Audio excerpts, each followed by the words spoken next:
Hello friends, स्वागत है आप सभी का स्पर्श के इस यूट्यूब चैनल में। करंट अफेयर्स के इस वीडियो सीरीज में आज हम छत्तीसगढ़ के परीक्षोपयोगी महत्वपूर्ण तथ्यों पर चर्चा करेंगे। इस वीडियो सीरीज में हम वीकली और मंथली करंट अफेयर्स पर चर्चा करते हैं और प्रश्नों के माध्यम से इनकी व्याख्या भी करते हैं। तो आइए आज का वीडियो शुरू करते हैं। आज का हमारा पहला प्रश्न है, राष्ट्रीय युवा पर्यावरण संसद के लिए छत्तीसगढ़ के कितने छात्र प्रतिनिधियों का चयन किया गया है? और हमारे विकल्प हैं 2, 3, 4 या 5। इस प्रश्न का सही जवाब होगा दोस्तों ऑप्शन नंबर सी, 4 छात्र प्रतिनिधियों का चयन। ठीक है, तो आपको ध्यान रखना है, नई दिल्ली में आयोजित होने वाले राष्ट्रीय युवा पर्यावरण संसद के लिए छत्तीसगढ़ के 4 छात्र प्रतिनिधियों का चयन किया गया है। यह आयोजन 16 अप्रैल को किया जाएगा और इन 4 छात्र प्रतिनिधियों का नाम इस प्रकार है: नंदिनी दीक्षित, वीना शुक्ला, शुभम पाठक और साम्वी तिवारी। तो ये 4 छात्र प्रतिनिधियों का नाम आपको अवश्य ही ध्यान में रखना है। ये नई दिल्ली में 16 अप्रैल को आयोजित होने वाले राष्ट्रीय युवा पर्यावरण संसद में छत्तीसगढ़ की ओर से प्रतिनिधित्व करेंगे।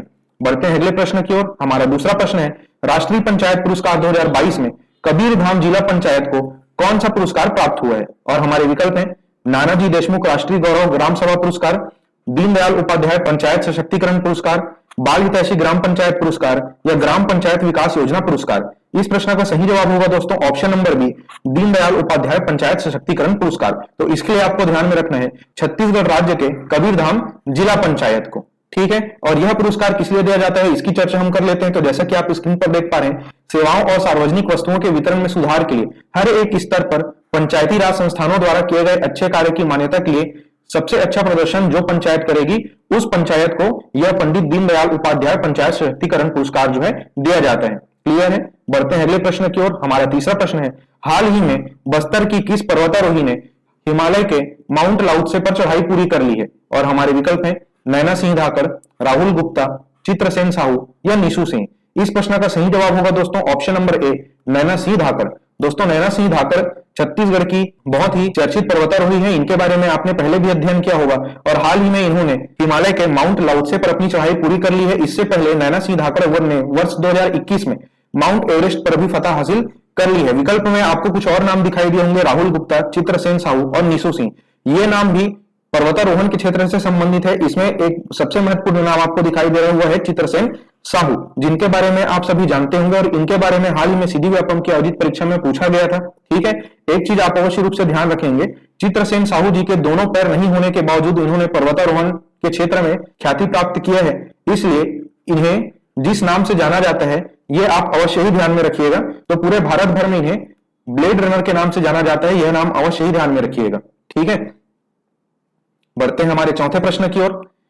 हाल ही में राज्य में सर्वप्रथम किस जिले की महिलाओं द्वारा विद्युत मीटर रीडिंग की शुरुआत की गई है? और हमारे विकल्प हैं कोरिया, सरगुजा, बस्तर या महासमुंद। इस प्रश्न का सही जवाब होगा दोस्तों ऑप्शन नंबर ए, कोरिया जिला। दोस्तों कोरिया जिले में ऐसे पहली बार हुआ है जब महिला स्व सहायता समूह की महिलाओं द्वारा विद्युत मीटर का रीडिंग किया जा रहा है और इन्हें 5 से 7 रुपए प्रति मीटर रीडिंग का मानदेय भी दिया जाएगा।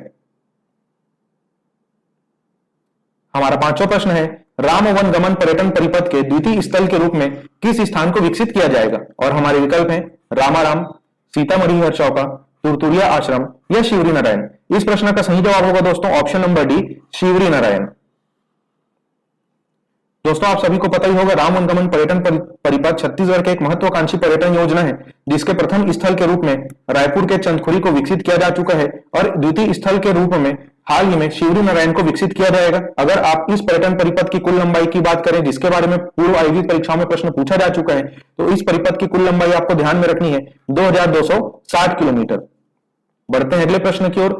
हमारा छठवां प्रश्न है, हाल ही में घोषित राष्ट्रीय पंचायत पुरस्कार में छत्तीसगढ़ को कुल कितने पुरस्कार प्राप्त हुए हैं? और हमारे विकल्प हैं 9, 10, 11 या 12। इस प्रश्न का सही जवाब होगा दोस्तों ऑप्शन नंबर डी, 12 पुरस्कार।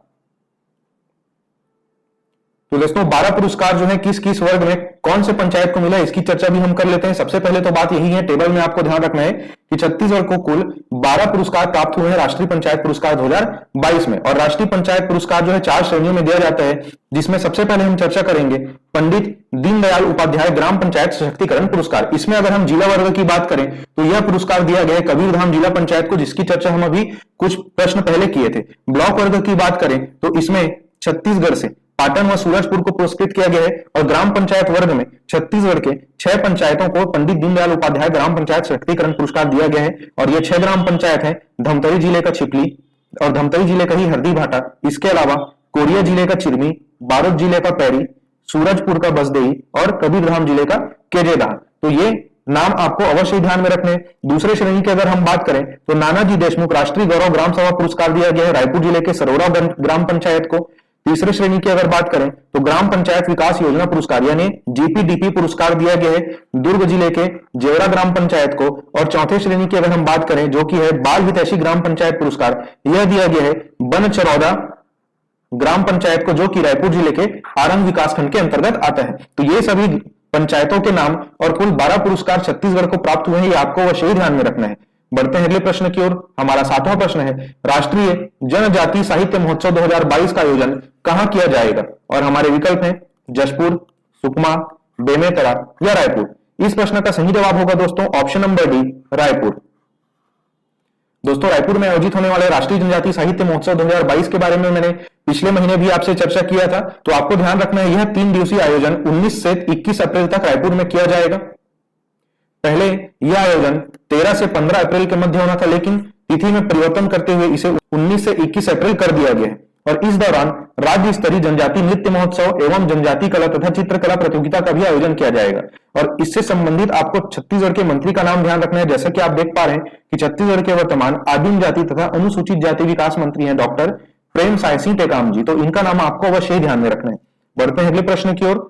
हमारा 8वां प्रश्न है राज्य स्तरीय किसान मेला 2022 का आयोजन किस स्थान पर किया जा रहा है? और हमारे विकल्प हैं बिलासपुर, रामपुर, कबीरधाम या दुर्ग। इस प्रश्न का सही जवाब होगा दोस्तों ऑप्शन नंबर ए, बिलासपुर।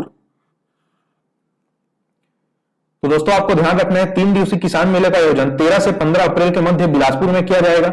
और यह आयोजन बिलासपुर के साइंस कॉलेज के मैदान में किया जा रहा है। हमारा 9वां प्रश्न है हाल ही में छत्तीसगढ़ के किन खिलाड़ियों का चयन हैंड स्टैंड मलखंभ इस प्रतिस्पर्धा मुंबई के लिए किया गया है? और आपको यहाँ पे 3 नाम दिखाई दे रहे हैं, इसमें से आपको बताना है किनका किनका चयन किया गया है। पहला नाम है राकेश वर्धा, दूसरा नाम है राजेश कोर्राम और तीसरा नाम है अमन ज्योति जाहिरे। और इस प्रश्न के लिए हमारे विकल्प हैं 1 व 3, 1 व 2, 2 व 3 या उपरोक्त सभी। इस प्रश्न का सही जवाब होगा दोस्तों ऑप्शन नंबर बी, 1 व 2, यानी राकेश वर्धा और राजेश कोर्राम का चयन मुंबई में आयोजित होने वाले हैंड स्टैंड मलखंभ प्रतियोगिता के लिए किया गया है। ध्यान देने वाली बात यह है कि दोनों खिलाड़ी नारायणपुर जिले के मलखंभ अकादमी से संबंधित हैं। और इस प्रतियोगिता के लिए देश भर से 5 खिलाड़ियों का चयन किया गया है, जिसमें से ये 2 खिलाड़ी छत्तीसगढ़ के ही हैं। तो इनका नाम आपको अवश्य ही ध्यान में रखना है।